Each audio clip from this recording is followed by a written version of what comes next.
What's good, YouTube, and welcome to the house. You ever just see a train wreck of a buyout that doesn't personally make sense to you, and then there's actual sales behind it, there's actually crazy things going on?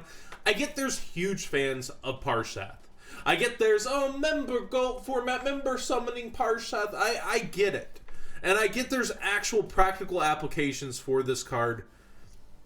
I don't think necessarily this will be the meta-defining, crushing part of it, though.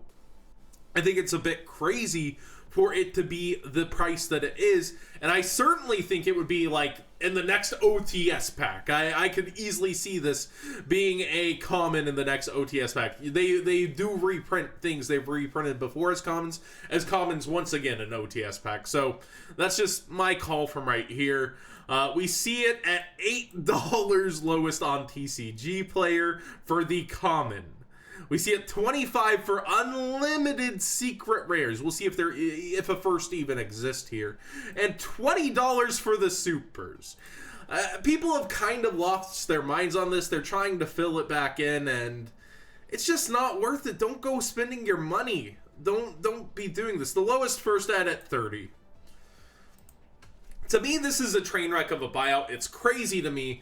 And we do see lower prices already on eBay, as we usually do. $5.50 new listing, $6.50 from Canada, $9 common, $15 secret, which is also lower, but still really high in my opinion, before $25, and a first ad also a little lower at $25. But if you search Parshath in all of eBay, there's only 7 copies. And I usually don't show you guys the sales unless there's something super notable, because we're covering news, we're covering like the buyout that just happened. There's actually already sales on this at these crazy prices. $6.50 from Canada. $9 for the common. Someone paid $9 for this common. You need to be watching Market Watch and also get some help. $15 on first ed damaged. $12 on the secret. It's just crazy to me that people are spending this kind of money on something that, first off, in my opinion, will quickly go down. Second off, that I don't necessarily think will wedge its way straight into meta play. Counter Fairies still have their setup problems and consistency problems, but it's always been a good fun deck to have. I just don't see a good fun deck having to spend this much money on a card like this. So that's my opinion. And now looking from this train wreck to the future, to a card that has seen multiple times of meta play, that just took down first place of a regional and is getting a whole structure deck dedicated to it, Secret Rare Grepher. And it's already starting to trail up, I've noticed, and you'll want to get yours now if you want the hollowed out version, the max rarity. That's what this is, the secret rare, because there's also the Turbo Ultra, I believe, but no ulti of them. So secret rare, original, PTDN, a great set release for him, and the lowest is at $11 for 3 of them, and I think that's well worth it, in my opinion. This is a card you can play in max rarity past format decks like Dark Armed, but also will have future implications, especially with the Dark Structure deck coming out. It's shaping up to look very exciting and appealing, and people are already making moves before the actual effects are revealed. The next price jump is $2 towards 13, and 13 again, and I believe the lowest on all markets that I'm aware of is $15.20 for these first eds. There's about 4 of them available in that price range before it jumps to 16, etc. And the lowest on eBay for first ed is around 18, if I'm not mistaken, for a mint. Yeah, 18.22. So they're going to start trending that way, and Grepher's always been an amazing card. Joshua Schmidt used Spirals and took down like a 200 some odd person regional with this 2 of these, I believe, in his main deck, and that's pretty crazy to me as well. I think he played Armageddon Knight, Dark Spirals. Go check it out if you can find it on the YouTubes. But this card's way better than Parshath, and has always done more to resource the graveyard and help you get field presence, and it's what I would be looking at. I get that it has other reprints. I get that it will probably even see another common in the version of the structure deck. But the max rarity version It's probably going to hit 20 as the hype for that structure deck goes out. And we see the Ultra actually under market price at 480, despite this trending well above its market price already. You can actually get the DTs, the super nice version of it, at $1.50 right now. Pretty darn cute. And the super rares are really hard to find near mint, but they're going to be well above their market price. And then there is a common that is actually way cheaper than it's ever been before. Oh, there's 2 commons now. I didn't even know that it got reprinted in Pendulum Domination. So it's been easy to get, but expect the higher rarity versions to start to bump up as Dark Hype happens. The most notable card out of Wave of Light structure deck price-wise is Ties of the Brethren. I don't really have advice for keeping or selling yours. If you got this deck and you're not going to use the Ties version, sell your Ties. It can only go up or down. We can't see the future, but being only released in structure decks so far, Ties of the Brethren is just a nice card to have. We see it at $255 here. It'll go down slowly before it goes up because vendors will want to sell theirs. They want to make their money back off cracking open structure decks to sell the new pieces to people. So you will see it go down a little bit before it goes up again, but there's no telling where it'll go. So as the meatiest part, as we've seen with other structure decks like Cosmic Cyclone is still down from release, Dimensional Barrier still down from release, we'll see this go down before it goes up.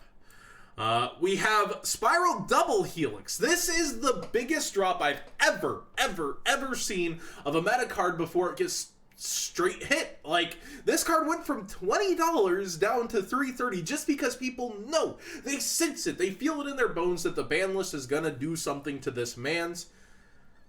That value's insane for what it is right now, and if we don't get the ban list before YCS Atlanta, people are gonna have a relatively easy time getting this deck together as long as they already had their 3 Ash Blossoms.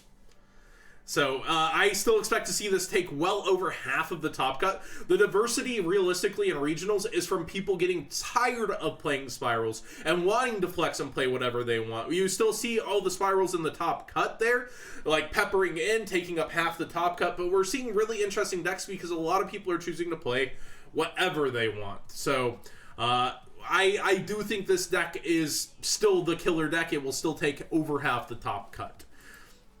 HoC Magician is actually moving up just a little bit, and I believe that was actually the point of me having this page up.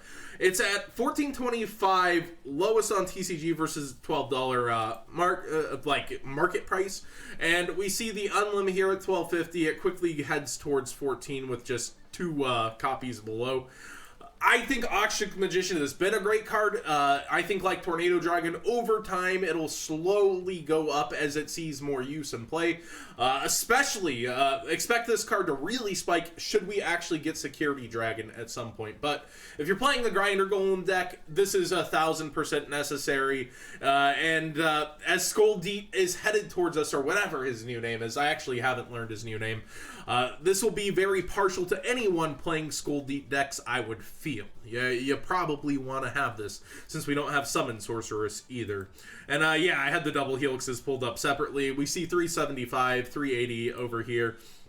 So actually just cheaper to get on TCG Player. No telling what the vendors will be charging over at Regional. So, you guys told me I clickbaited on FA hype. Oh, the card rises too since John Moore's there on the scene. FA Pit Stop is the cheapest card, I believe, ever to be featured on the front page of TCG Player. They noticed the traffic on FAs as well, and have put it on the front page. That was a weird link click. There we go. FA Pit Stop, a penny, yet it's front page of TCG Player. Somehow the price is trending up when it's a penny. Go figure. But if you find these cards from sellers you're already buying from, these top-rated sellers, they're selling it at literally bulk still. So do enjoy that. They'll have some copies for you, like if you find them around 2 cents, etc. Like, it's not going to be worth much anything, but you might as well pick up your core now if you want the fun deck. And especially with how this set released, their FA cards, you might as well have it around. If you're buying anything on TCG Player, you might as well throw it in the cart if you're buying from those sellers. That's what I'm saying. And the final card here, just thinking about FAs again, Wind Witch Icebell, definitely something you would want to be using in that deck. It's still around its market price, but the whole engine still hasn't been reprinted. I don't see it getting reprinted anytime soon. I don't see the actual product it could be printed in coming forward, so it's something to consider having. I know it's been worse under Master Rule 4, especially with Kaiju still being a thing. But if FA really does explode in its last set, this will be the expensive piece. There's no way it won't be. So do consider your Wind Witch sets. They're just so cheap right now. It's really insane. But I could get not wanting to spend, you know, $30 on the entire bundle or something, which I'm sure people, you can find the deal in person where you get 3 of these, and the 1 or 2 of these for like 30. I'm sure there's vendors who would let them go rather than taking the fees online. So do consider that as you're at events trading. But for me, you know, it's just smart to have a set of this. There's no reprint on the horizon for us, and FAs are a win type. So thanks for watching. Hopefully you enjoyed this market watch. What did you think of the comparison of this card versus Dark Grepher? Am I underselling Parshath? Am I overselling Grepher? I don't think I'm overselling Grepher. This card's amazing. As a Dark Structure deck looms, the higher rarities I think will be up there. It's just my personal pick. But it's definitely been a crazy market this past week, and I'll be doing more market watches. Like I said, I've been kind of out of it. I've been watching infinite anime. I get my girlfriend tomorrow night and the next day. But we'll start ramping up the YouTube. There's been a lot of uploads the past 2 days. We'll begin ramping up more. I'm starting to miss it. I'm starting to feel that need and that hunger. Not for the money, I swear. But actually just because I actually miss doing the videos.